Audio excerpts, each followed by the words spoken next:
ભારતીય મસાલા બ્રાન્ડ પર વિદેશમાં પ્રતિબંધ તો ભારતમાં કેમ છૂટ?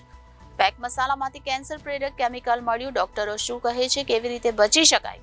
એમડીએચ અને એવરેસ્ટ જેવી અગ્રણી અને પ્રતિષ્ઠિત બ્રાન્ડના જાત ભાતના મસાલા આપણા સૌના ઘરોમાં વર્ષોથી વાપરતા આવ્યા છે.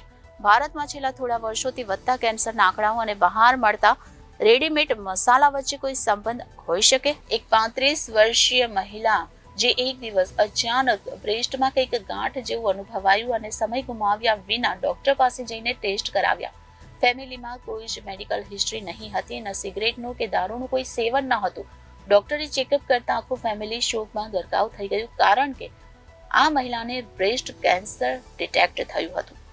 અને બીજી ઘટનામાં સિંગાપોરમાં એવરેસ્ટના મસાલા પર પ્રતિબંધ લાગ્યા બાદ હોંગકોંગમાં ફૂડ ઓથોરિટી દ્વારા ટેસ્ટિંગ માટે એમડીએચ કંપનીના મસાલાઓના સેમ્પલ લેવામાં આવ્યા. બંને બ્રાન્ડના મસાલામાંથી ઇથિલિન ઓક્સાઇડ નામનો હાડોહાડ જંતુનાશક તત્વ મળતા પ્રતિબંધ મૂકવામાં આવ્યો, કેમ કે ઇથિલિન ઓક્સાઇડ ગ્રેડ 1 કાર્સિનોજન છે, યાની કે તેનાથી કેન્સર થાય છે અને તેવા ચોક્કસ પુરાવા મળ્યા છે.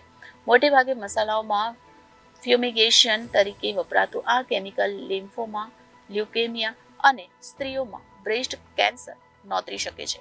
તો તાજેતરમાં જ બનેલા બંને કિસ્સાઓને એકબીજા સાથે કોઈ સંબંધ છે કે નહીં એ નક્કી કરવાનું કામ આપણી સરકાર, તબીબો અને નિષ્ણાતોનું છે.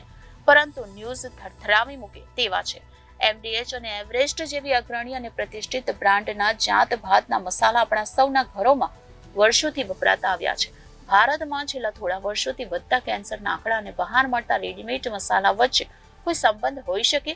રોજે રોજ કરોડો લોકોના પેટમાં જતા મસાલાઓમાં પણ કેન્સર પેદા કરતું કેમિકલ હોઈ શકે? તે વાતે લોકોના મનમાં ચિંતા બેઠી છે.